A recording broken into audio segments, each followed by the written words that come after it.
Pronto.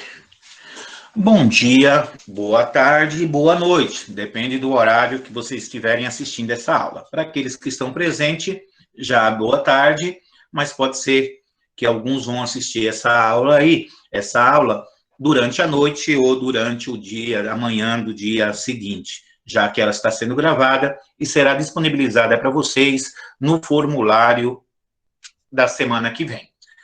Agradeço a participação de todos, desde já peço desculpa por ter mudado o horário da aula em última hora. Eu estava numa reunião com a diretoria de ensino, tratando do ensino de uma aula de história e arte, falar um pouquinho sobre a cultura afro-brasileira, a cultura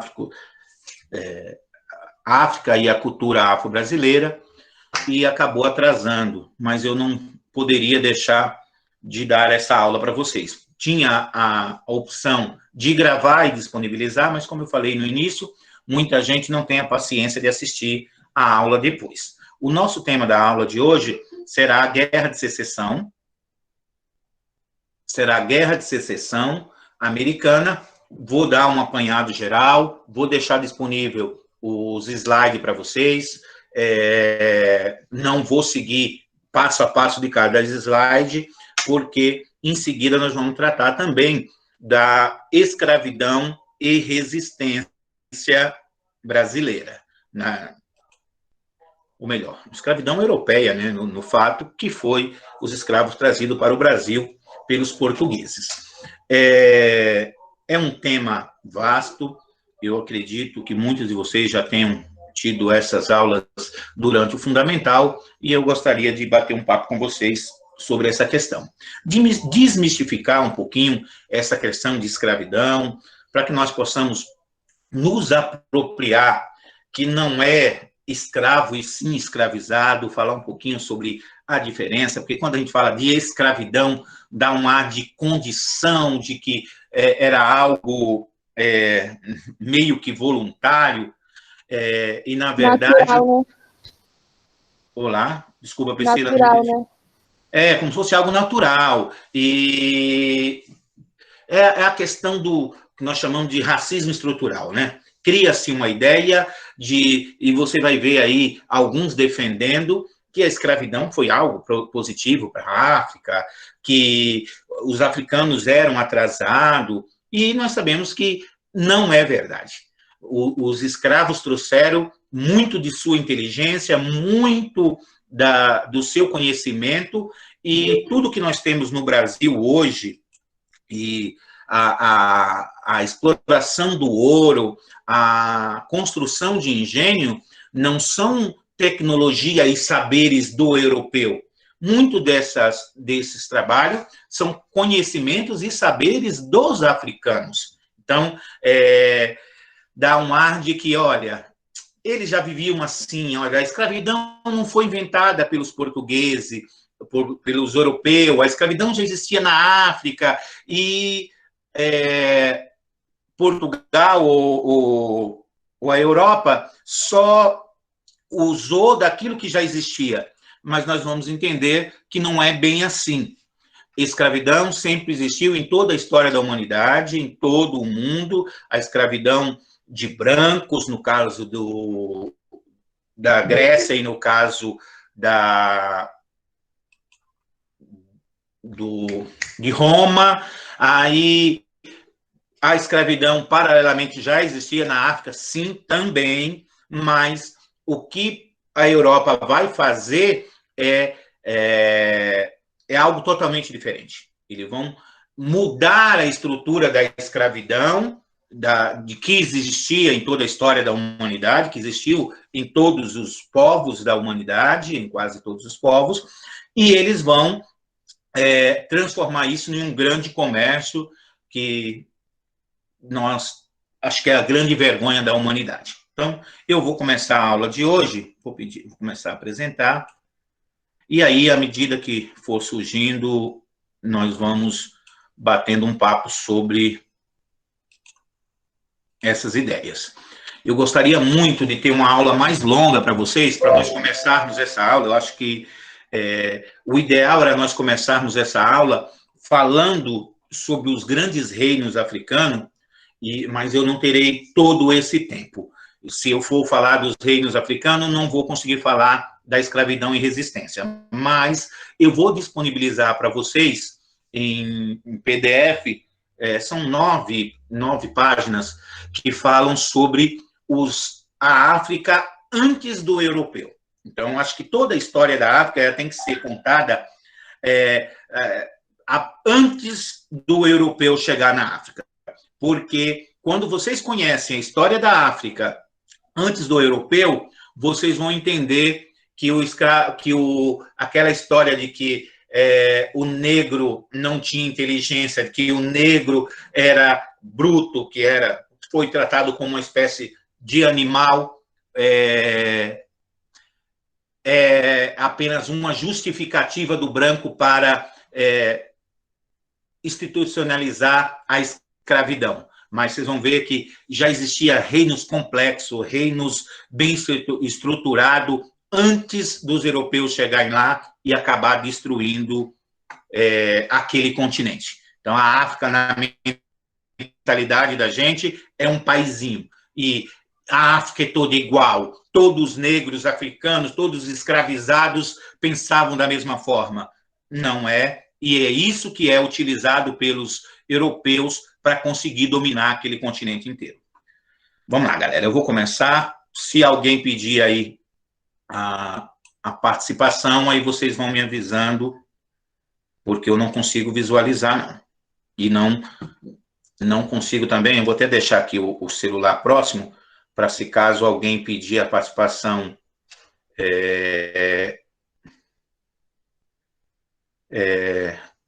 se caso alguém pedir a participação dos grupos aqui, eu consiga visualizar.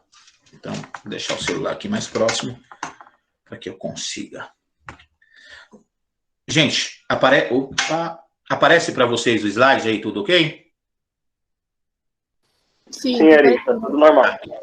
Devolutiva da aula 1 e 2, segundos anos, tema Estados Unidos, só um minutinho.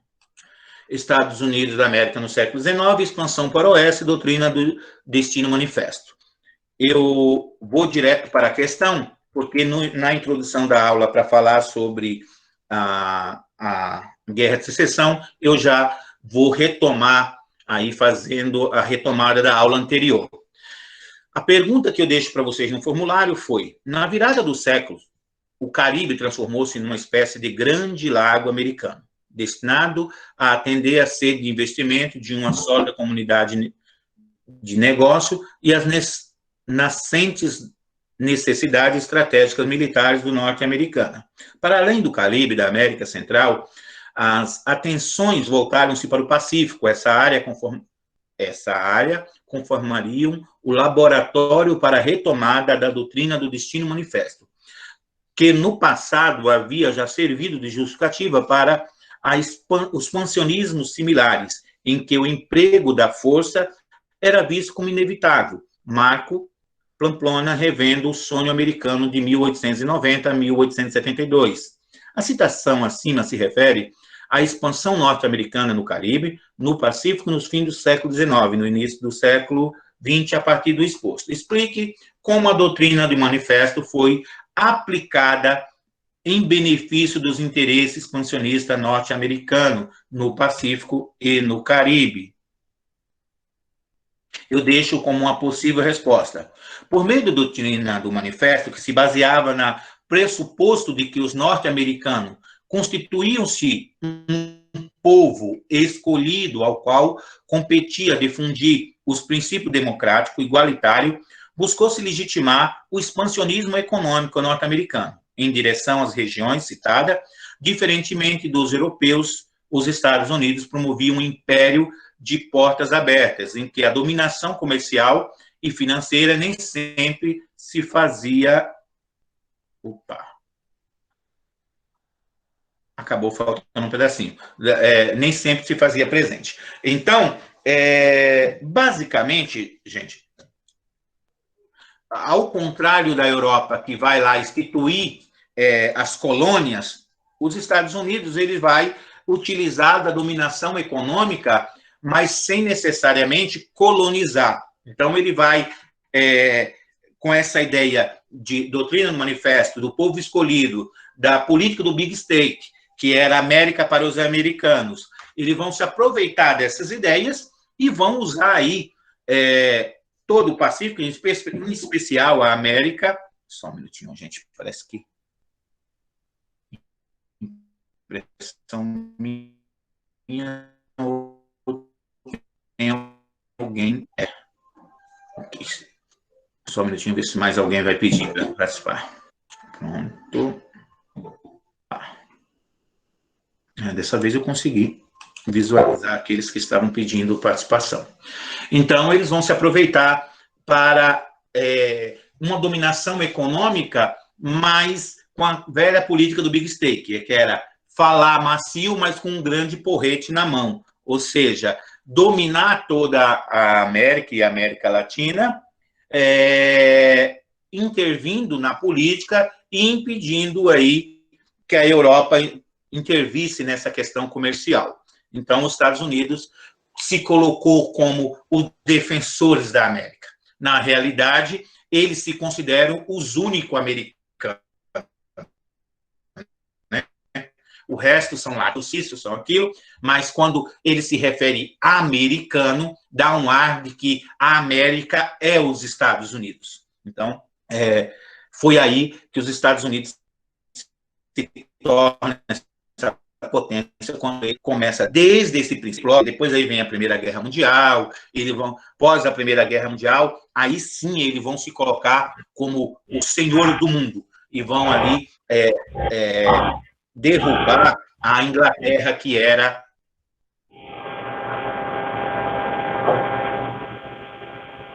Tem alguém com o som aberto aqui. É o Patrick. É o Patrick. Pronto. Desativei o som do Patrick. Agora eu tenho poder. Você viu? Descobri... americano. O Ari tá se americano. Descobri que eu tenho o poder de calá-los quando quiser. Se quiser calar vocês, eu consigo. Então, os Estados Unidos vão tirar aí a hegemonia da Inglaterra, que era toda poderosa, e vão se colocar aí como os grandes defensores do mundo. Basta ver que essa semana, o mundo inteiro está voltado para as eleições americanas. As bolsas de valores estão ali toda preocupada para ver quem que vai estar sob o domínio do mundo, porque essa é a grande verdade. Até a própria democracia, né, professor americano? Democracia da América. De toda ela, assim, tá ligada a isso também, né? A história.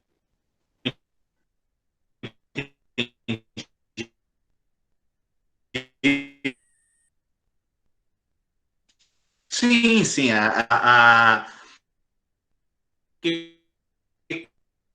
Quando os americanos, eles não se incomodam em instituir uma ditadura.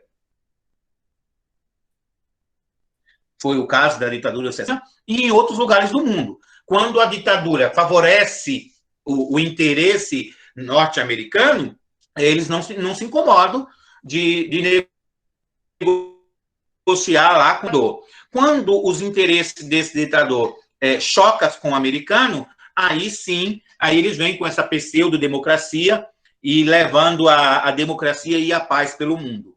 A democracia e a paz que favorece os interesses deles. Então, vamos lá, gente. A aula de hoje, então, nós vamos tratar dos Estados Unidos da América, também no século XIX, e a Guerra Civil, ou chamada Guerra de Secessão, a Guerra de Separação, quando os Estados Unidos ali se torna dois países e tenta ali a tentativa de separar o norte e o sul. Então, nós vamos falar um pouquinho sobre isso e, em seguida, falarmos sobre escravidão e resistência no Brasil. Após essa aula, os educando, o objetivo, né, da aula, após essa aula, os educando devem estar aptos a compreender os interesses políticos e econômicos envolvidos na Guerra de Secessão, identificar, a partir de documentos documentos índios negros como excluídos pós-independência dos Estados Unidos da América e identificar a forma de resistência dos africanos afrodescendentes visando a extinção do trabalho escravo, com ênfase para o quilombos, reconhecer que os processos de formação e transformação das instituições políticas sociais não são resultados de lutas coletivas, ou seja, enquanto os negros estavam lutando individualmente para conseguir a sua liberdade, para pôr fim à escravidão, eles foram dominados por anos. No caso do Brasil, mais de 300 anos de escravidão. Quando se toma consciência da luta coletiva, e aí nós vamos ter desde o negro forro, ou seja, aquele liberto, e de pessoas brancas que não concordavam com essa escravidão e vão lutar junto para por fim, aí é que vão, de fato, ter êxito. Então, uma das principais estratégias dos dominantes é nos separar. Quando nós não temos consciência de classe, quando nós não temos consciência de unidade enquanto povo, enquanto nação, enquanto um determinado grupo excluído, é mais fácil você dominar. Então, enquanto os negros estavam lutando individualmente pela sua libertação ou de acordo com o seu grupo étnico a qual eles pertenciam, os brancos foram prevalecendo. À medida que aí vai se tendo uma consciência de classe, enquanto eu passo a enxergar o outro negro, indiferente de qual parte da África ele veio, mas como um irmão de cor, como alguém que sofre como eu, e aí você se une a esses para lutar pelo interesse comum, que no caso era a liberdade, aí as coisas começam a mudar de figura. Bandeira de secessão, Estados Unidos da União, ou seja, Estados Unidos do Norte ali, a bandeira é a bandeira que nós conhecemos hoje, e os Estados Unidos dos Confederados, a Confederação, Partido Democrata, Livre, Cambismo, Abolicionismo e Escravismo. Então, essa era a bandeira aí dos Estados Unidos no período da secessão. Imagem aqui da guerra, vamos lá. Guerra Civil Norte-Americana, uma nação dividida, conflito gerado pelas diferenças políticas, econômicas e sociais entre o norte e o sul dos Estados Unidos. Origem, rivalidade, fatores agravantes, uma figura determinante, como foi o processo pelo qual o seu legado uma figura determinante, aí nós vamos falar da questão de Lincoln e de outras personalidades que vão ser marcantes nessa questão da Guerra de Secessão. Como foi esse processo? Qual o legado desse processo, dessa guerra, e as curiosidades sobre ela. Nós voltamos aqui à marcha para o oeste, aí retomando a aula anterior, a distribuição de terras que eram liberadas, a questão da liberdade, foram um dos primeiros assuntos tratados pelos Estados americanos no Congresso Continental de 1787, gerando a primeira controvérsia. A expansão para o oeste ganhou força após a independência e alimentando ideologicamente pelo destino do manifesto. Então, nós lembramos lá, Estados Unidos era aquele faixinha de terra ali, e ali, à medida que eles vão expandindo o seu território, vai ter ali as divergências que vão gerar a Guerra de Secessão.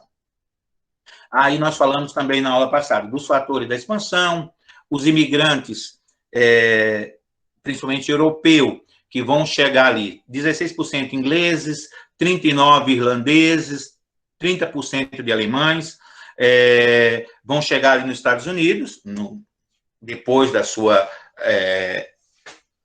independência, e vão ali expandir o território americano. Então, nós falamos sobre anexação do Texas, da Califórnia, do Novo México, da Arizona, da compra de território, sendo ela por guerra ou por compra de território, os Estados Unidos foi expandindo. À medida que os Estados Unidos foi expandindo, vai surgir ali a divergência sobre o norte, que era baseado em pequenas propriedades. O norte dos Estados Unidos, ele começa a questão da manufatura, pequenas propriedades familiares, e o sul dos Estados Unidos, que era composto por grandes propriedades de terra, e a questão do plantation, que era as grandes plantações ali, principalmente no caso dos Estados Unidos, do algodão. Então, a consequência desse crescimento é o crescimento demográfico, nós já falamos, a dizimação da população indígena, nós também falamos que a questão da expansão norte-americana, eles vão ser muito cruel nessa questão contra o indígena. Nós sabemos que, no caso dos portugueses, foi uma tragédia essa questão entre europeu e o nativo, muitos morreram, mas no caso dos Estados Unidos, foi muito pior. No caso dos portugueses que vieram para cá, tinha a questão do interesse da Igreja Católica, que queria expandir ali os seus membros, convertendo ali os novos moradores, os moradores da terra, o nativo. Então, havia um interesse da Igreja, o interesse português de explorar a terra, e o interesse da Igreja, que queria expandir a religião católica, uma vez que eles estavam perdendo membros para os protestantes. Já os norte-americanos, que eram já protestantes, que fugiam da perseguição católica, eles não tiveram esse mesmo cuidado de querer evangelizar. Não. Os Estados Unidos era a nação eleita, nós temos que dominar, e aqueles que não fugiam eram mortos. Então, desenvolvimento, a dizimação da população indígena, desenvolvimento econômico, transformações sociais, mudanças políticas externas. Aí vem o surgimento do Partido Democrata, e que vai estar até hoje ali, democrático e republicano. Naquele momento já surge ali esses dois, essa dualidade ali entre democráticas e republicanos. Vamos revendo ali as diferenças. Norte, colônia de povoamento, pequenas propriedades privadas, agricultura de subsistência, trabalho livre e assalariado, mais industrializado, ou seja, manufatura nesse momento, favorável a elevadas tarifas alfandegárias. Então, o norte, como eles tinham lá a indústria, eles queriam aumento das tarifas alfandegárias para impedir que os produtos ingleses, que eram mais avançados do que os deles, dominassem. Então, olha, tem que ter tarifas para impedir que a Inglaterra inunde os Estados Unidos ali com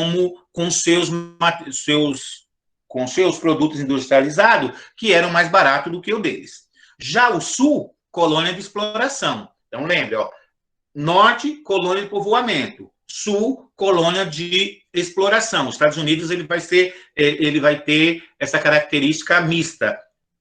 O Norte era colônia de povoamento, ou seja, as pessoas estavam ali para colonizar, para habitar, para viver. Ao Sul, já era grandes latifundiários, ou seja, menor número de população. Norte era mais povoado. O Sul, como era grande propriedade, um número menor de população, que dependiam da mão de obra escrava. Então, grandes latifúndios, sistema de plantation, trabalho escravo, agrícola, favorável ao livre cambismo. Ou seja, se eu produzo muito, eu tenho lá grande produção de algodão, que eu tinha que vender para fora, eu sou livre ao livre cambismo, porque eu precisava importar, exportar os meus produtos. Já o Norte, não. O Norte falava, não, nós temos que vender, nós temos que produzir e vender dentro do nosso país e para fora, então temos que ter medidas protecionistas. e aí já tem uma principal rivalidade.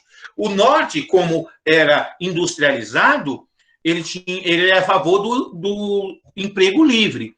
Por que do emprego livre, do trabalhador ser assalariado? Porque, ao mesmo tempo que o trabalhador é responsável pela produção, ele também é consumidor. Então, beleza. Mas ali, a escravidão, se eles produzissem com mão de obra escrava, não seria mais barato? Lógico que seria mais barato. Só que quem vai consumir? Então, a Inglaterra já comercializava com o mundo. Os Estados Unidos estavam começando. Então, eu preciso de consumidores. Essa é a grande questão. Quando pensa no capitalismo, o capitalismo ele se preocupa com isso, porque é que o mundo fica meio envolto contra a China. Porque como os chineses lá, por questão populacional e questão política, o trabalho lá é mais barato, é quase escravo, eles produzem mais barato. Se eles produzem mais barato, fica difícil a concorrência com aqueles que pagam salário. Então, há essa preocupação aí do mundo. E era o mesmo que acontecia nesse período. Ano da arrancada, 1860. O Sul estava no auge da exportação, a demanda importadora europeia crescia, portanto, reivindicava tarifas baixas. Então, o Sul estava exportando pacas. Então, ele reivindicava tarifas baixas. O Norte estava se industrializando e desejava proteção na tarifa para afastar a concorrência estrangeira, interessado na formação de um mercado interno. Então, quanto o Sul sabia que ele precisava de um mercado fora, tinha que vender, como produziam muito, o próprio Estados Unidos não dava conta de comprar todos os produtos, eles queriam vender para fora. Então, tarifas baixas. O Norte queria fortalecer o mercado interno, então aumentava as tarifas. Então começava ali essa disputa. O trabalho escravo era a força motriz da produção agrícola sulista.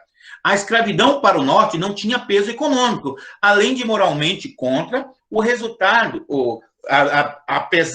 além de ser moralmente contra, no caso do Norte, tinha uma questão de que o escravo não é útil para nós, porque esse escravo não consome. Então, se nós permanecemos com a escravidão, só é favorável para o patrão, para o dono da fazenda, ou para o dono da indústria, ali que ele vai produzir mais barato. Mas, por outro lado, eu produzi, e vou vender para quem? Então, essas aí são as questões que vão colocar em xeque o Norte e o Sul. Os grandes proprietários do Sul, querendo manter a escravidão, os empresários, os industriais do Norte, querendo o fim da escravidão. Em 60, as eleições de 1860 foi o estopim para a guerra. Lincoln nasce em 1809, infância pobre, lenhador, influenciado pela Bíblia, a entrada na política, ele vai influenciar o romance A Cabana, do pai Tomás. Em 1860, eleito presidente, o grande desafio de Lincoln foi a guerra em defesa da unificação e a liberdade e expansão dos Estados Unidos. Ele vai ser reeleito em 64, ele começa a Guerra de Secessão, quando os Estados Unidos vai separar, ele vai começar a guerra para reunir os Estados Unidos, e em 65 ele vai ser morto por um sulista, e aí vai culminar ali quase o fim da Guerra de Secessão, já tinha vencido praticamente a guerra, e ali, com a morte dele, os Estados Unidos vai se reunificar novamente. Herói nacional, na nota de $5 e a moeda de 1 cento, vai estar lá a cara dele, no monte vai ter o memorial, o rosto do Lincoln, como uma das grandes personalidades norte-americanas. Confederado versus União, Estado sulista, os confederados. Sob o comando de Jefferson, Davis entra na final de 1860 e o começo de 61 declara a secessão da União queria independência, mas Lincoln queria a unificação do país. Uma casa dividida contra si própria não pode ficar de pé. Esse ali era o slogan da ideia de Lincoln. Ele vai dizer, olha... Professor. Oi. Não, pode continuar. É que eu ia perguntar o que é secessão. Separação. É a ideia de... Tá. Você vai separar os Estados Unidos e o Norte e o Sul iam formar dois países. Então, seria Confederados e União. Então, separaria ali os Estados Unidos. Seria dois países distintos. Pode ver que as cores estão até hoje, né? Vermelho e azul. Está lá, quando vocês vão ver o resultado ali das eleições, tá vermelho e azul, que são as cores dos partidos norte-americanos.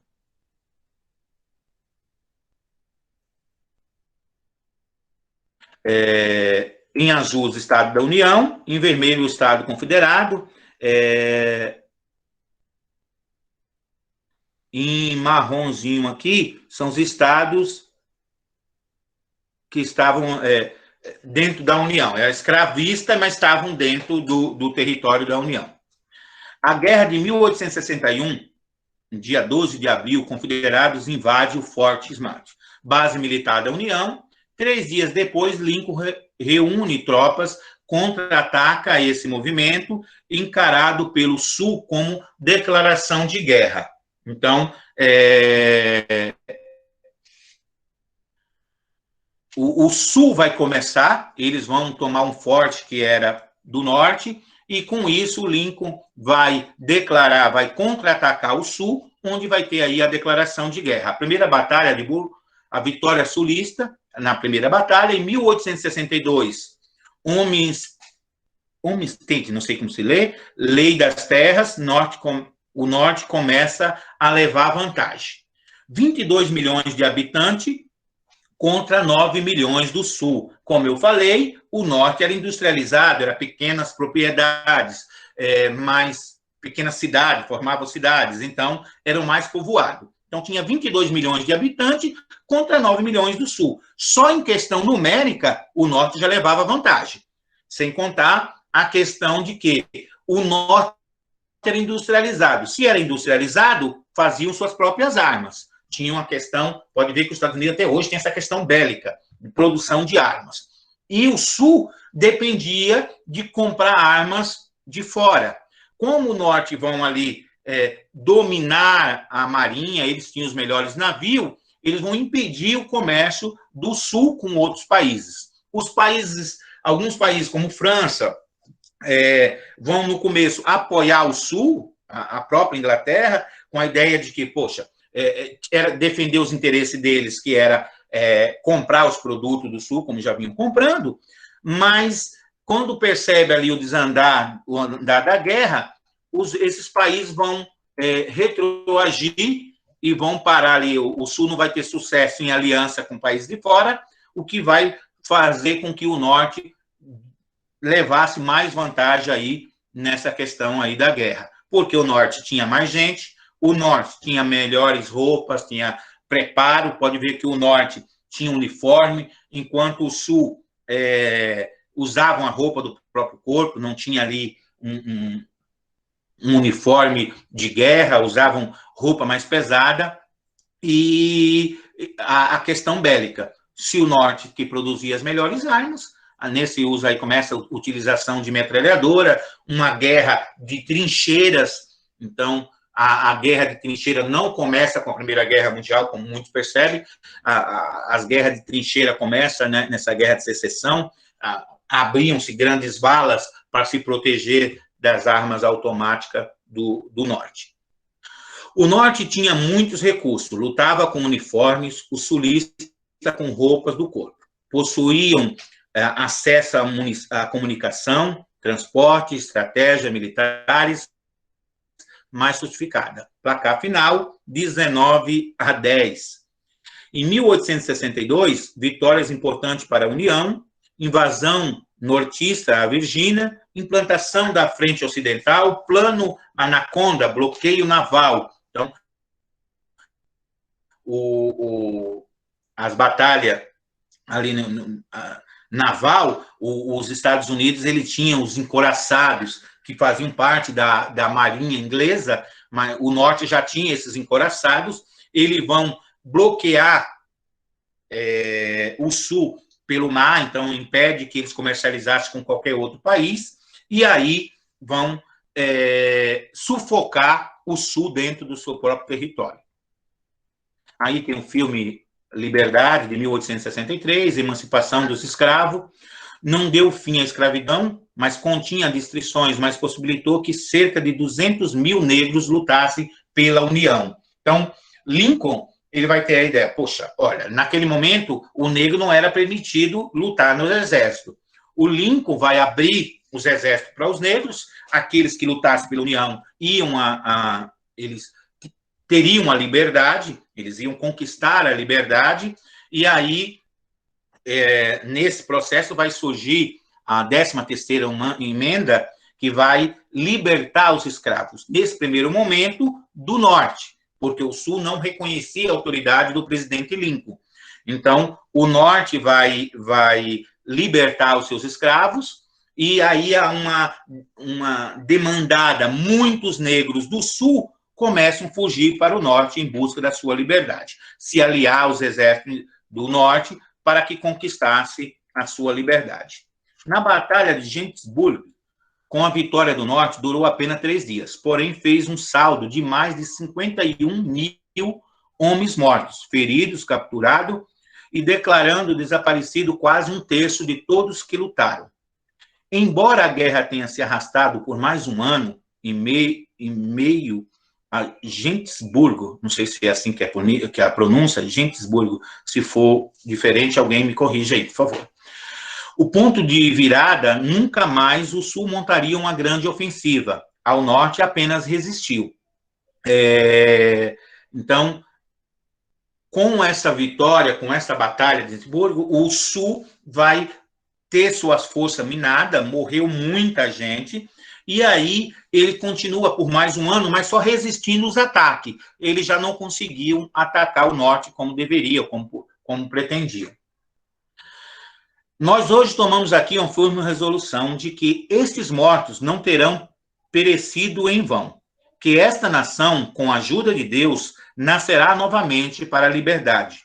O que o governo do povo, pelo povo e para o povo, não desaparecerá da face da terra. Então, o discurso de Lincoln aí falando da questão da democracia, do governo do povo para o povo. Oi. O Pedro está pedindo para ser aceito.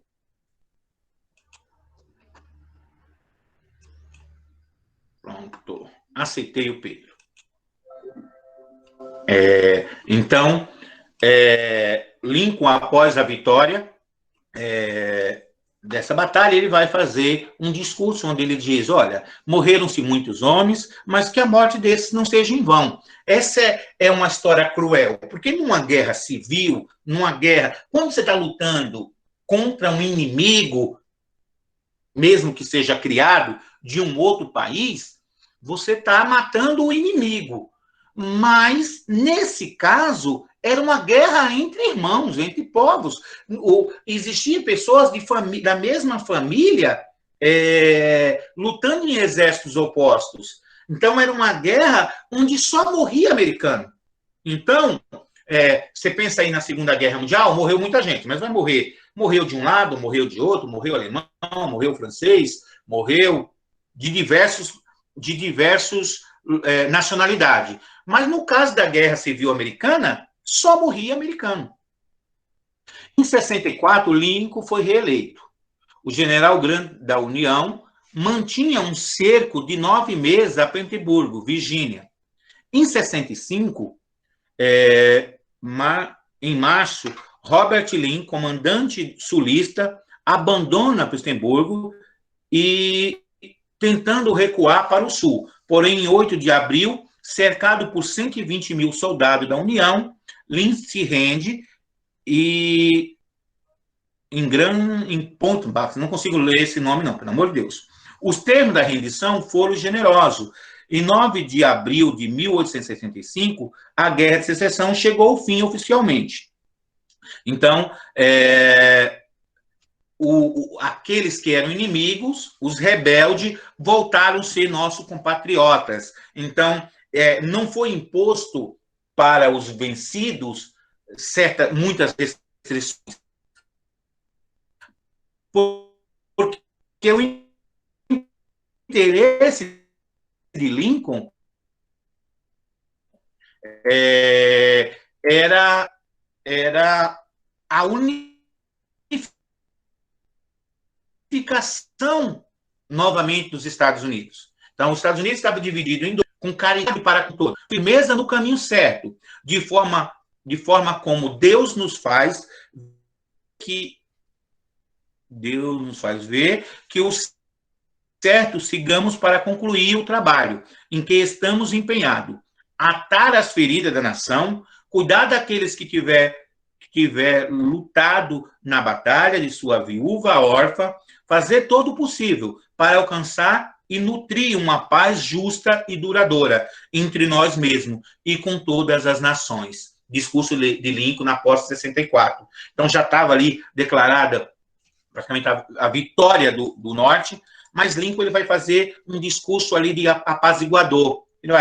Nós temos que cuidar das feridas, cuidar dos órfãos e da viúva daqueles que perderam a sua vida nessa batalha, mas pensar na unificação e no fortalecimento da nação norte-americana. O desfecho, a abolição definitiva com a ratificação da 13ª emenda, aí eles vão ratificar a 13ª emenda na Constituição americana e vão ali declarar o fim da escravidão em todos os Estados Unidos, só que vamos deixar bem claro que não é uma coisa tranquila. Não foi uma libertação, nós somos bonzinhos, libertamos os negros, vejam aí, está todo mundo igual. Não. Que aí depois da escravidão, nós vamos passar por um período triste na história dos Estados Unidos, que é o apartheid, que era a segregação, a separação entre brancos e negros. Se não me falha a memória, até 1960 e alguma coisa, era proibido nos Estados Unidos o casamento entre racial. Só para vocês terem uma ideia de que, olha, em 1800 e pouco vai terminar a guerra, 1865 a 1866, vai por fim ali a guerra, mas principalmente vai ter ali um tratamento diferente do negro, principalmente ao sul dos Estados Unidos, com o surgimento, por exemplo, da Ku Klux Klan, que eram uma espécie de irmandade, de união, que foram criadas para combater o negro, para matar o negro que fica ao sul, ele fica numa condição semelhante à da escravidão. E mesmo ao norte, aí com a questão da segregação, você vai ter nos Estados Unidos rua para preto, rua para branco, bairro de negro, bairro de branco, bebedouro de água para negro, bebedouro de água para branco. Então, é uma coisa bem complicada. Os Estados Unidos... Só que eu deixo bem claro, eu não gosto de concordar com os Estados Unidos, mas uma coisa, eu admiro os Estados Unidos. Porque, pelo menos, quando o americano ele é lixo mesmo. O cara é racista, ele vai dizer, sou racista mesmo. Eu não gosto de preto porque eu não gosto de preto e acabou. Então, o negro americano não sabia quem era o seu inimigo. Quem é meu inimigo? O branco. Quem não gosta de mim? O branco. Então, o americano, ele cria leis segregacionais que vão separar essas duas raças como distinta, pronto e acabou. E até os dias atuais, a gente vê o que tem passado nos Estados Unidos, as cenas aí de violência, principalmente na questão policial, e você vai ver o racismo escancarado. Ao contrário do Brasil, que nós vivemos um racismo velado. Eu não sou racista, eu até conheço uma vizinha que tem um amigo que é preto. Então, o americano não, ele já era mais declarado. Então, o custo,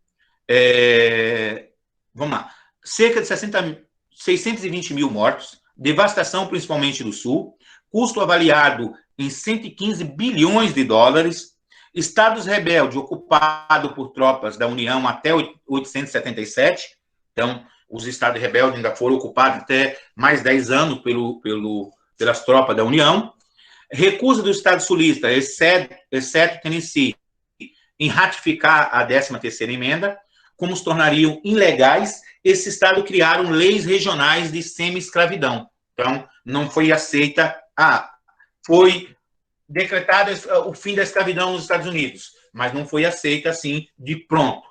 Em 1866, criação da Ku Klux Klan. No Sul, segregação nas escolas, hospitais, comércio, proibição em lugares públicos.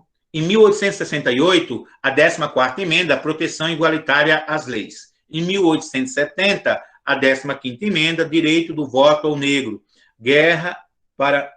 A guerra para muitos foi falha democrática, uma falha democrática.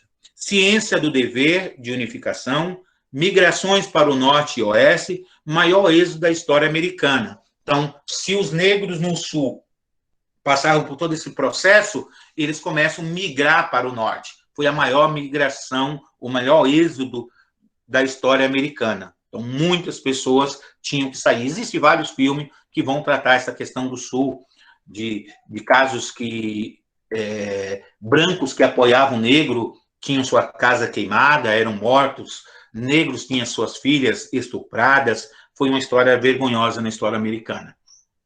Em 14 de abril de 1865, Lincoln foi morto, foi assassinado por um sulista. A aceleração do processo industrial, o crescimento demográfico justificado pelas imigrações, consolidação do capitalismo nos Estados Unidos. Nasce a grande potência, a doutrina Moore, a política do Big State, grande porrete, isolamento em relação à Europa, intervencionismo na América Latina. Então, ali, nesse período, os Estados Unidos se isola da Europa, mas vai ali criar seu mercado consumidor na América, intervindo aí na política americana. Em 1903, vão criar o Canal do Panamá, que é o principal rota comercial ali ligando aquela região. Em 1909, intervenção na Nicarágua. Em 1988, anexação do Porto Rico, Cuba ali na Baía de Guantánamo, Filipinas e da Baía de Guantánamo. Total tutela econômica garantindo a supremacia mundial. Os Estados Unidos se torna ali o grande poderoso. A Primeira e a Segunda Guerra Mundial consolidaram o seu progresso, desbancando a hegemonia capitalista inglesa. Então, com a Primeira e a Segunda Guerra Mundial, os Estados Unidos aí se consolida como o todo-poderoso do mundo. Curiosidade, a guerra começou às 4h30 da manhã, mensagem secreta, 13 de abril de 1861, no Forte Sumter, foi atacado pelos rebeldes. Na data acima, 13 de abril, graças a Deus, temos um governo, John Dillon.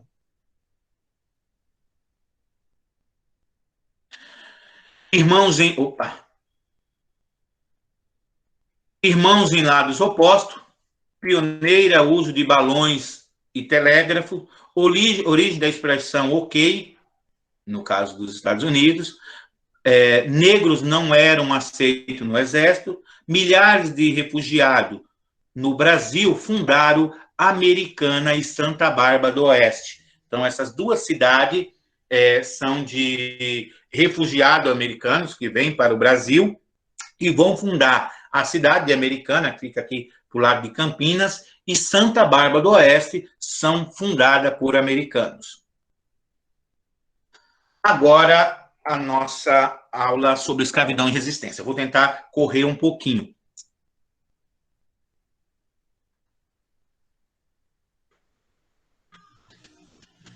A imagem da África no senso comum. O que lhe vem à mente quando se fala de África?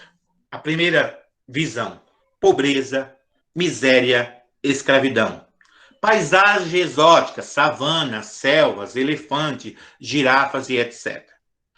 um bloco hegemônico, uma só língua, uma etnia, religião e cultura. Esse é o senso comum. Quando alguém, apesar de hoje já estar falando mais a clara, onde você já tem ali uma diversidade maior quando se fala da África, mas no senso comum, quando fala de África, as pessoas imaginam um país e não um continente, com várias línguas, com várias culturas e várias religiões dentro da África. Nós temos aí a parte da África que é muçulmana, a parte da África que mantém as suas tradições das religiões matriz. Temos uma diversidade imensa. Uma breve história da África. Não era dividida em países, sim em povos. Reinos de Berberes, Bantu, Congo, Mali, Songhai, Angola, Gana, dentre vários outros inúmeras línguas, dialetos diferentes. Cultura e manifestações artísticas, religiões de modos de vida deste povo. Religiões. Modos de vida deste povo. Então, a África não... Vamos, pelo amor de Deus. A África não era o que é hoje. Nós vamos ver, quando nós vamos estudar a partilha da África, você olha a divisão da África, você pega... Eu gostaria de estar com o mapa da África aqui, mas nós vamos trabalhar na partilha da África no começo do 3º ano. Vocês vão ver que são divisão reta. Foi divisão na régua. Vão formar os países africanos que nós temos hoje de uma forma imposicional, uma forma imposta pelos europeus. Então, vão pegar os reinos africanos que tinham lá culturas diferentes, rivalidades diferentes. Quando vocês vão fazer a divisão do continente africano, vão transformar, vão deixar dentro de um mesmo território povos rivais, povos que lutavam, que eram adversários durante uma vida. Por isso que quando teve a grande dificuldade da união dos negros que vieram para cá. Não era um único povo, não falavam uma só língua. Dentro de uma senzala, encontravam diversas culturas ali dentro, línguas diferentes, pessoas rivais. Lá eram rivais na África quando pensaram que não estavam aqui dentro de uma mesma senzala. O que impedia que eles se matassem era a mão forte ali do feitor, que ali eles mantinham uma certa paz, mas não se entendiam. Eles não se conversavam, porque eram inimigos mortais.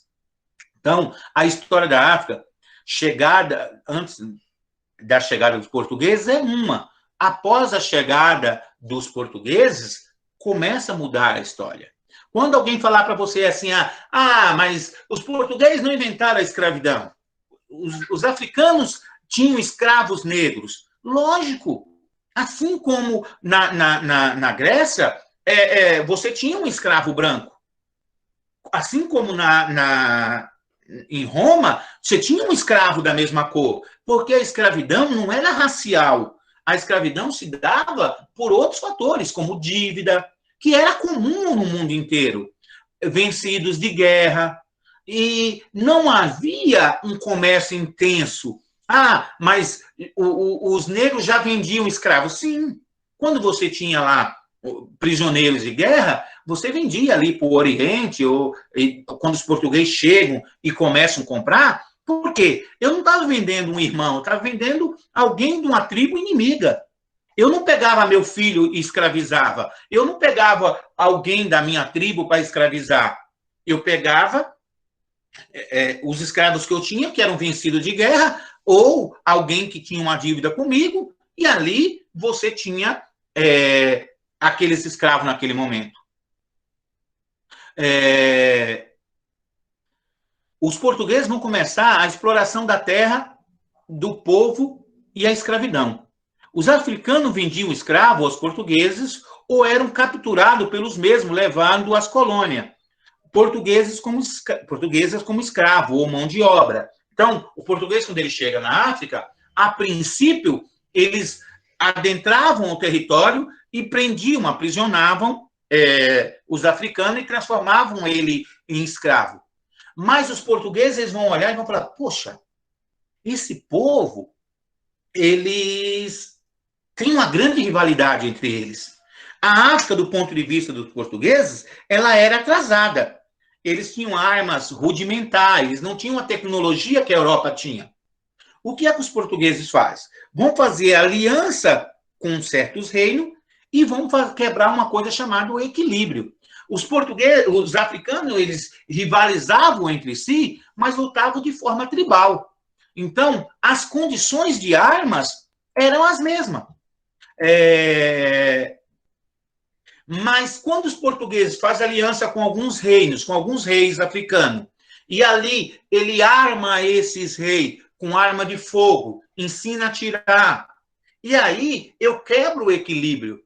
Eu transformo uma tribo que lutava com outra de forma igualitária, mediante a lança, mediante a flecha, tal, e agora eu quebro o equilíbrio. Eu ponho uma arma de fogo na mão de um determinado rei, de um determinado povo que comercializava comigo, e aí esse cara vai adentrar as outras tribos e vai aprisionar.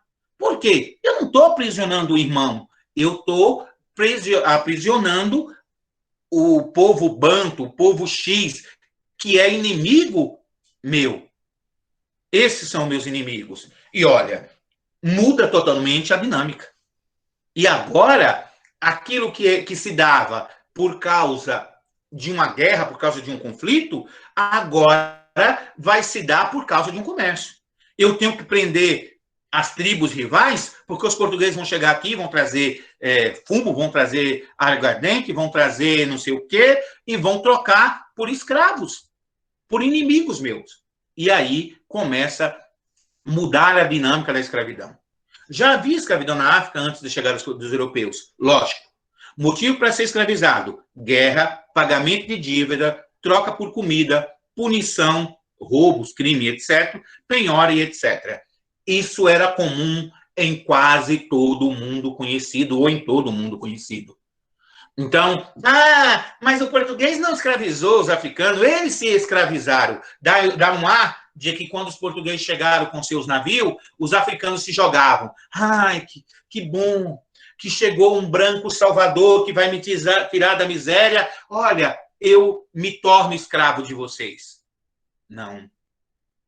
Foi lutas, resistência. Eu tenho ali algumas sugestões para vocês. Eu acho que eu tenho o HK aqui, que eu baixei, que é Grandes Mulheres Africanas. Tem a rainha do Ndongo, que era ali a atual Congo, hoje atual, era essa rainha, ela vai defender o seu povo, vai fazer aliança com os holandeses, vai fazer aliança com os brancos, e vai até vender, negociar alguns escravos para proteger a sua nação. Então, ela é uma grande guerreira. Então, tem o filme, o filme é A Rainha de Ginga. Está disponível é disponível no YouTube. Eu não sei se tem na Netflix, eu vou até dar uma olhada daqui a pouco. Mas a Rainha de Ginga, Ginga ou Zinga? Acho que é Zinga. Acho que se pronuncia, se não me falha a memória, é a Rainha de Zinga. Que vai tratar dessa questão aí do europeu, do contrato com o branco.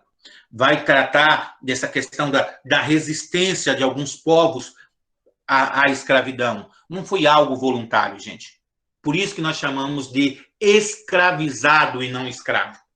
Escravizado porque foram obrigados, dentro dos escravos que vieram para o Brasil, veio guerreiros, pessoas que lutavam, que defendiam sua tribo. Veio reis, rainhas, veio pessoas... Perdão. Perdoe-me. Vieram nobres dos reinos africanos que foram escravizados para o Brasil. Pessoas extremamente inteligentes, pessoas que já tinham, já dominavam o ouro. Eu vou mandar para vocês ali deixa eu ver se eu tenho aqui, peraí, só um segundinho. Eu tinha, peraí. rapidinho, deixa eu ver só se... Ó, aqui, ó, tem os grandes reinos da África. Mali. Este império estendia de Senegal a Nigéria, ao sul da Mauritânia, a mata costa englobando 3 maiores regiões mineradoras de ouro. Olha, antes dos portugueses, em Mali, já havia mineradores de ouro. Então, quando as pessoas falam assim, ó, o português foi buscar mão de obra barata na África, é mentira. O português trouxe mão de obra barata, sim, eram escravizados, lógico que era barato, mas os portugueses trouxeram muito mais. O português trouxe uma cultura rica, trouxe pessoas que já conheciam de mineração e já conheciam, já tinham governos fortes ali, já conheciam o minério, já trabalhavam ouro. Então, quando acha ouro no Brasil, a tecnologia usada para a extração do ouro e para a purificação, para transformar o metal ali, era já africana. Aí vem também a Nigéria, a atual localização da Nigéria, abrigou-se a antiguidade avançada, civilizações africanas ocidental, como NOC, como a região norte, tornando-se islâmica a partir de 1000. Olha, do ano 1000, já tinha ali na Nigéria a cultura islâmica, já estavam vivendo ali, já tinha muito desses povos que vieram para o Brasil, principalmente para a região de Salvador, eles andavam com uma bolsinha do lado, onde tinha ali passagem do Alcorão. Então, eles ficavam recitando a parte do Alcorão. Então, esse povo começaram a ser conhecido por feiticeiro, porque eles ficavam repetindo aquelas palavras ao mesmo tempo. Então, a palavra feitiço, ela tem origem dos povos que vieram para cá, que já conheciam a religião islâmica. Etiópia.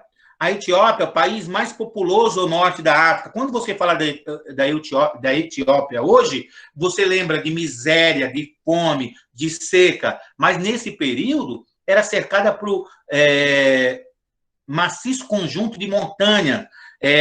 3 conjuntos formavam a paisagem do país: o Planalto Oeste, o Planalto do Leste, o Vale de Refim. Os africanos, como também chamado, principalmente característica do relevo da região. Trata-se de uma enorme falha geológica. Aqui vai falar, eu não vou ler tudo, porque nós precisamos falar um pouquinho da questão. Eu só quero que vocês entendam. Antes dos portugueses, já existia um reino. Só que assim, ó, olha o continente africano. Olha, são vários reinos distintos, dentro de um mesmo território. Olha, esse mapa que vocês estão vendo aqui, já é a divisão feita pelos portugueses. Se você olharem aqui na linha, olha a divisão reta, tá vendo? Ó? Parece que eles colocaram o mapa e passaram a régua para dividir. A África, no seu início, era tudo isso. A África não tinha divisão territorial, era uma divisão por povos. Então, dentro de um mesmo território, tinha vários povos, tinha um tronco linguístico, dividia lá os bantos e assim sucessivamente. Não tinha os paizinhos divididos como são hoje. Ó, rapidinho, eu vou disponibilizar isso para vocês.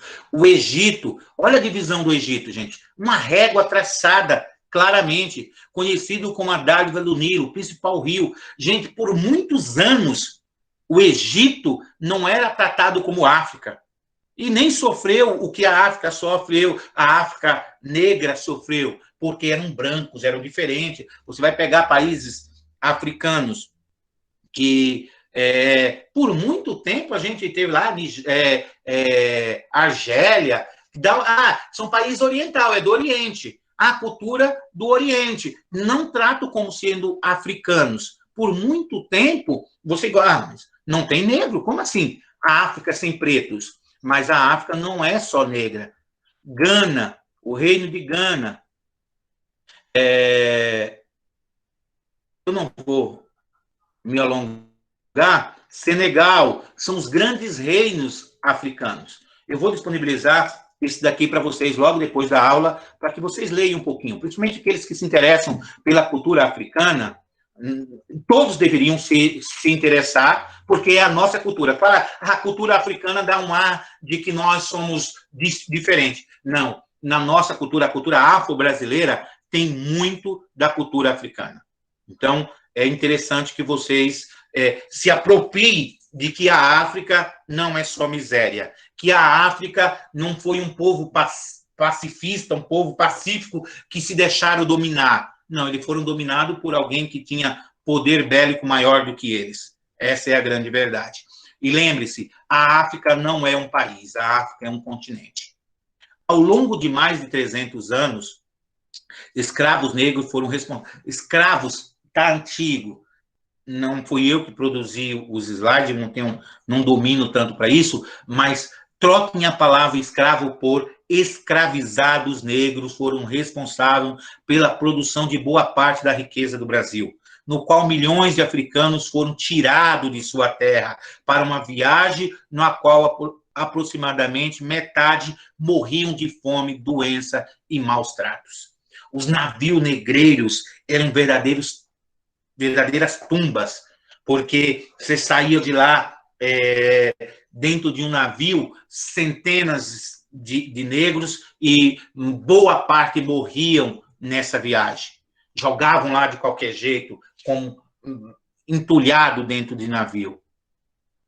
O responsável pelo tráfico negreiro trouxeram cerca de 4 milhões de africanos durante mais de 3 séculos de escravidão. Dividido em grande parte. Essa migração compulsória ao Brasil tem atualmente uma das maiores populações afrodescendentes do mundo. Então, muitos países passaram pelo branqueamento, inclusive o Brasil tentou, mas, na verdade, prevaleceu os traços africanos, e nós temos a maior população de afrodescendentes do mundo. Então, lembre sempre, gente, escravizado. O negro não foi escravo porque morriam de fome lá, igual alguns tentam vender, e olha, foi um bem que o Brasil, que a Europa fez para o negro. Mentira. Os negros viviam de uma forma diferente do nosso. A sociedade, vocês vão estudar em sociologia, se não já estudaram, que as culturas, elas não andam em linha reta, em forma linear. E há uma diferença de tecnologia dentro do mundo. Isso não quer dizer que o povo é atrasado. Ah, eles eram atrasados, nós levamos a civilização. Isso é falácia, isso é mentira de quem quer justificar a dominação. O tráfico negreiro unia interesses da África, da Europa e das Américas. Lógico, aqui tem as imagens dos navios negreiros, como eles eram jogados lá na parte de baixo dos navios, e muitos morriam de fome, desidratado e de doenças, jogados ali. O que chegar aqui é lucro. Eu ponho 1.000 dentro de um navio, se chegar 200 lá, opa, ótimo. Não eram vidas, eram coisas. Então, uniu interesses na África, na Europa e na América. Os navios europeus levavam mercadoria para a costa africana, tecido, grosseiros, aguardente, tabaco, armas, entre outras, trocado por escravo, vendido posteriormente para os colonos americanos. Dividido ao tráfico negreiro, milhões de africanos foram desterrados, arrancados da África e escravizados. Guardem essa palavra, escravizado. Foram obrigados a trabalhar como escravo. Não foi voluntário. Ah, mas, Ari, por que é que tinha tantos negros e não se revoltavam contra os seus senhores? Eu fui tirado da minha terra, tirado da minha cultura. Cheguei aqui, me batizaram e me deram um novo nome. Primeira coisa que se faz, tira a identidade dessa pessoa. Tira aquilo que lhe transforma, que é a sua marca. Olha, você era o rei lá, aqui você é José, aqui você é João. Lá eu tinha a minha irmandade, aqui eu sou colocado com povos que são muitas vezes, inimigo. Às vezes, povos que outra hora tinham capturado meus irmãos e hoje são escravos igual eu. Então, não havia uma comunicação, não havia uma ideia. Não eram todos africanos. Olha, por que os africanos não se uniam? Não eram simplesmente africanos. Eles eram bantus, eles eram congolês, diversas etnias, que nós vamos ver aqui para frente. E eram etnias diferentes. Não era meu irmão, era meu inimigo, era meu rival lá na África. Então, não foi tão simples. Não é porque você pegou pessoas da mesma cor, jogou dentro de um mesmo lugar, que eles iam entender-se como irmão. Tinha toda uma questão cultural por trás disso. E os portugueses se usam muito bem disso. Eu vou tentar me alongar, me passar um pouquinho. Dúvidas vocês vão me perguntando depois, que eu vou tentando tirar para vocês. Então, aqui tem um número de africanos, começou com 50 mil e terminou por cerca de 4.009.400 negros tirados da África. Africanos que foram tirados de lá. Por meio do tráfico negreiro, chegaram ao Brasil pessoas de diversas regiões da África, bantus, sudaneses e assim sucessivamente. São diversas culturas, diversos pensamentos dentro de um novo território. Os bantus eram originários da África Central, geralmente Angola, Congo, foram levados principalmente para Pernambuco, Rio de Janeiro e Minas Gerais. Ao contrário do que muita gente acredita, os bantus não são um povo, nem sequer são uma etnia. Bantu é um tronco linguístico, ou seja, é uma língua que deu origem a diversas outras línguas africanas. Hoje são mais de 400 grupos étnicos que falam a língua banta, em todos eles ao sul da linha do Equador. Então, assim, é muito complexo, gente. Olha, você estuda a história africana e ela é muito rica. Não dá para uma aula a gente sintetizar isso. Eu vou tentar montar um trabalho com a Priscila para a gente tratar um pouquinho dessa cultura africana, falar um pouquinho sobre os afrodescendentes, para ver se a gente monta um PEGRT para trabalhar até o Dia da Consciência Negra. Só algumas coisas mais... trabalhar mais especificamente para que a gente possa entender um pouco mais. Vamos ver. Os sudaneses provinham das regiões africanas, Dahomey, Benin, Nigéria, Guiné, na África Ocidental, e foram levados principalmente para a Bahia. Aí é onde tem diversos povos ali, que Salvador hoje, a região da Bahia, de Salvador, principalmente sul da Bahia, é onde tem o maior número de africanos, de afrodescendentes no mundo, fora, é a maior população africana fora da África. O dia a dia dos escravos, moravam em habitações coletivas, chamadas de senzalas, cobertas por sapé, feita de madeiras e barro, quase sempre sem privacidade, ou seja, dentro de uma senzala não havia quarto separado, era um grande barracão onde estavam ali casais, famílias e viviam tudo dentro do mesmo lugar, sem privacidade nenhuma. O escravo começava o trabalho ao raiar do dia e só paravam ao escurecer. Seu principal alimento era a mandioca. Os escravizados viviam e trabalhavam vigiados por capatazes e feitores. Quando fugiam, eram perseguidos por capitães do mato, que recebiam certa quantia por cada escravo que era capturado e devolvido ao senhor. Esse escravo, quando capturado, eles eram maltratados, sofriam maus tratos para dar exemplo aos outros, para que os outros não fugissem também. Então, era essa forma de dominação que eles sofriam.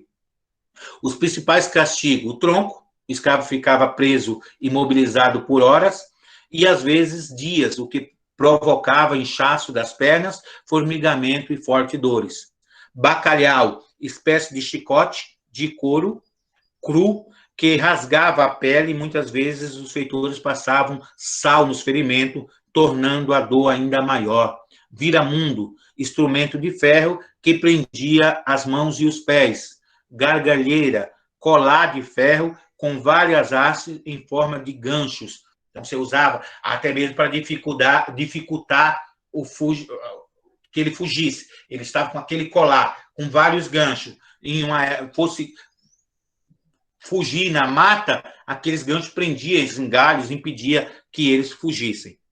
Porque se tentasse fugir, muitas vezes era morto por sufocamento. Você enganchava-se no mato e não conseguia fugir. Aqui tem alguns exemplos, palmatória, o viramundo e assim por diante, que eram a forma de tortura que os negros sofriam. Entre os escravos havia distinção. Os boçais eram escravos recém-chegados da África, que desconheciam a língua portuguesa e trabalhavam na colônia, eram mais baratos. Ladinos entendiam a língua portuguesa, já havia aprendido a rotina do trabalho, eram mais caros. Negros do Eito trabalhavam na lavoura, em média 15 horas por dia, viviam sob fiscalização do feitor. Quando desobedeciam, eram castigados em público para servir de exemplo aos demais. Negro do Ganho realizavam trabalho temporário nas cidades em troca de pagamento que era revertido parcial ou totalmente aos seus donos. Esses negros dos Ganho eram as doceiras, eram padeiro, pessoas que trabalhavam, que faziam algum tipo de serviço e eram remunerados por isso, só que esse ganho que eles recebiam era entregue ao seu senhor total ou parcial. Nesses negros do ganho, normalmente eles conseguiam comprar, aqueles que ficavam com parte daquilo que produziam, que ganhavam, ele com um tempo conseguiu comprar a sua carta de alforria. Devido ao excesso de trabalho, a má alimentação, péssimas condições de higiene, castigos físicos que sofriam, deteriorava rapidamente a saúde dos escravos. A vida útil de um escravo era de 5 a 10 anos. Presta atenção, gente.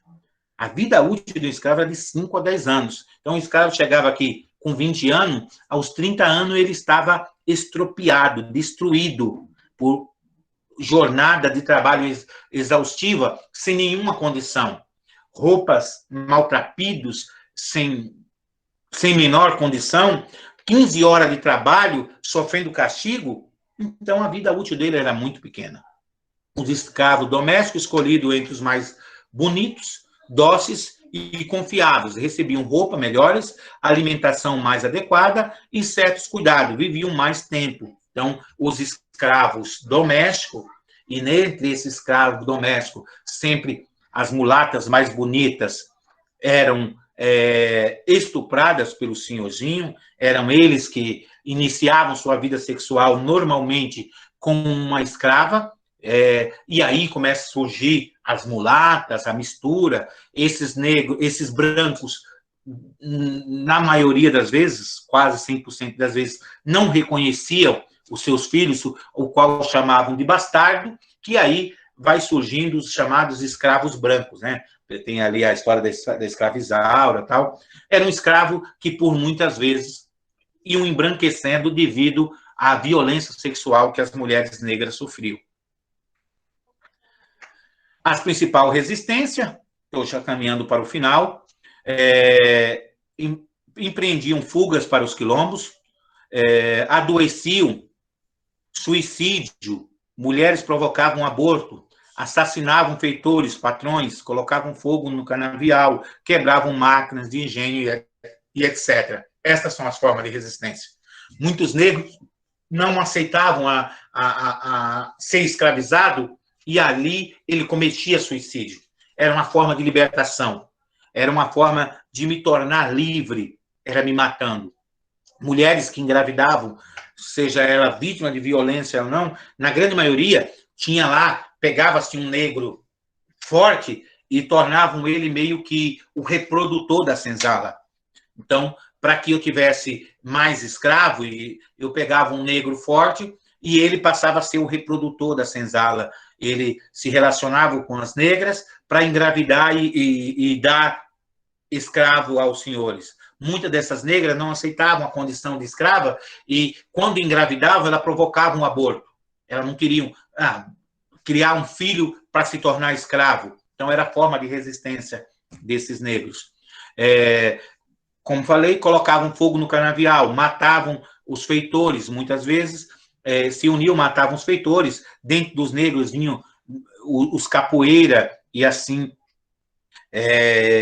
eles era uma forma de resistência. A capoeira disfarçava-se de dança para que eles não percebessem que tinha um negro. Quando descobriam que tinha um negro capoeira, ele era morto, ele era vendido, ou até mesmo alejavam para que esse não ensinasse aos demais e se tornasse ali uma espécie de líder da senzala, fazendo com que eles fugissem. As péssimas condições de vida levaram à resistência e à escravidão. Sabotagem do trabalho, produção, quebravam máquinas, ferramentas, ataque aos senhores locais, reunião de escravo fugitivo aos quilombos. O que era um quilombo? Quilombo era um local de resistência, que nem sempre só tinha negro. Nesses quilombos, às vezes, pessoas brancas, marginalizados, que sofreram também, ou por algum crime, ou por qualquer outra coisa, acabavam fugindo e buscando refúgio nesses quilombos. Indígenas faziam parte, muitas vezes, desses quilombos. Então, o quilombo era uma comunidade de pessoas degradadas, de pessoas que fugiam das condições e do maus-trato dos senhores. Grande parte dos escravos negros fugitivos reuniu-se em comunidades chamadas de quilombos. A maior parte dos quilombos organizavam-se ao Nordeste, Sergipe, Alagoas e Bahia. Os habitantes do quilombo eram chamados de quilombolas. Dentre os quilombos mais conhecidos, destaca-se o da Serra da Barriga, região situada entre os atuais estados de Alagoas e Pernambuco. Eram cercados de 10 quilombos, unidos sob o nome de Palmares, que resistiam durante quase todo o século XVII os ataques do governo dos senhores e escravos. Palmares chegou a ter entre 20 e 30 mil habitantes. Líder mais importante foi Zumbi. Ah, mas não é verdade, Ari, que Zumbi dos Palmares também teve escravo? Era comum, gente. Era da tradição. Às vezes, escravos negros, escravizados de outras etnias, acabavam sendo escravizados por outros negros. Era da cultura da época. Um negro não escravizava o outro porque era negro. Ele escravizava porque era um inimigo, era alguém que não pertencia à minha etnia. Então, tem que tomar cuidado com essa questão, porque dá um ar de que, tá vendo? A escravidão era algo comum. Não é que era comum, mas era algo cultural, dentro de diversas civilizações. Cultivavam milho, feijão, as coisas necessárias para a sua sobrevivência. O governo contaram com Domingos Jorge Velho, um bandeirante paulista, para atacar e destruir o quilombos em 1692. Então, o governo brasileiro, eles vão investir diversos ataques para acabar. Por quê?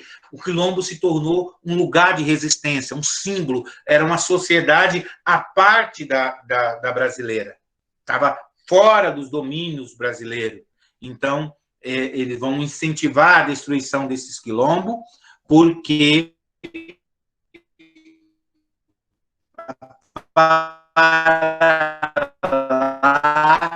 todos vai chegando no tempo, muitos quilombos começam a invadir fazenda para libertar os seus irmãos, os seus parentes. O quilombo resistiu bravamente, mas diante de 6 mil homens foram derrotados. Zumbi conseguiu fugir, mas foi morto em 1695. Cortaram-lhe a cabeça, que foi exposta em praça pública, na cidade de Recife. O nome de Zumbi permaneceu viva como símbolo de resistência negra à violência da escravidão.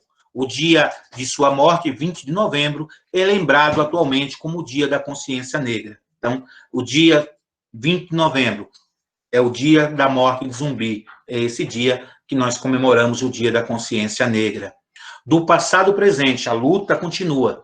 Dos movimentos negros têm proporcionado algumas conquistas sociais. Entre elas, citamos o reconhecimento do direito dos descendentes de quilombolas, as terras dos antigos quilombos. Então, quando você fala hoje de quilombos ou quilombolas, são descendentes de negros que sofreram, que viveram, e as terras dos antigos quilombos passaram a ser propriedade desses negros. A definição de racismo como crime inafiançável, imprescindível à punição penal. Outras coisas, nós vamos pegar aí como uma das conquistas dos movimentos negros, que é o direito à cota, que muito vai dizer que é mimimi, babaquice de quem disse que é mimimi. É a tentativa de retribuir aquilo que foi tirado da comunidade negra. Porque nós vamos tratar na aula seguinte, que é o fim da escravidão, porque a escravidão no Brasil acaba, mas a condição do negro continua sendo degradante. E, infelizmente, nesse país hipócrita chamado Brasil, duas pessoas, um negro e um branco, com a mesma condição educacional, não estou falando de concurso público, estou falando de uma disputa de uma vaga aí, vamos pensar de uma vaga de trabalho, o branco ainda leva vantagem, infelizmente. Tem a mesma formação, mas até um tempo atrás, nos currículos, tinha uma parte que você colocava lá, de boa aparência. O negro nunca colocava de boa aparência. Por ser negro, dentro da nossa cultura, já não tinha boa aparência. Então, não se engane, gente. Não se engane. O racismo no Brasil existe. Querem ver o racismo no Brasil? Andem na Avenida Paulista e conte quantas recepcionistas negras vocês vão encontrar como recepcionista de grandes empresas. Quantas secretárias negras existem?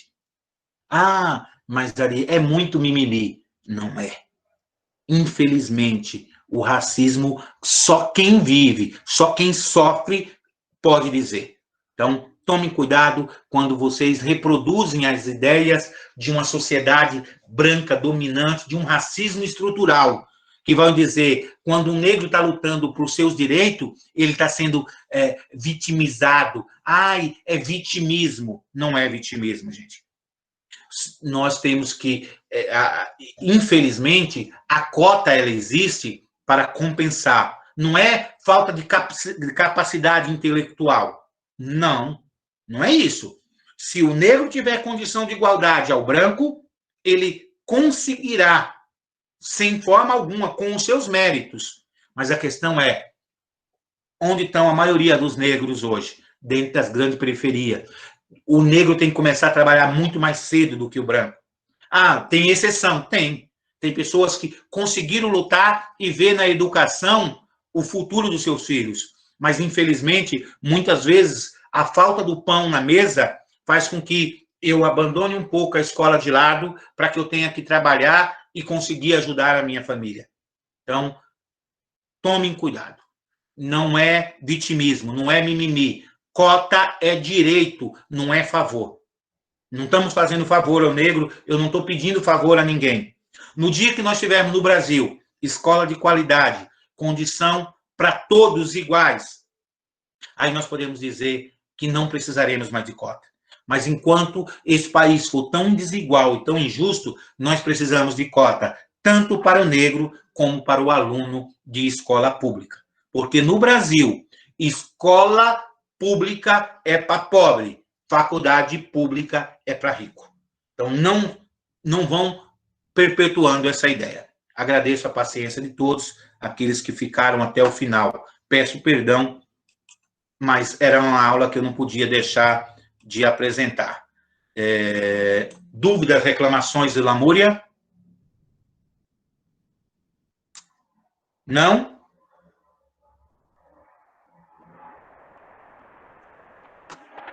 Eu agradeço a participação de todos vocês. Eu não consegui ver aqui as mensagens no chat, deixa eu ver se tem alguma coisa.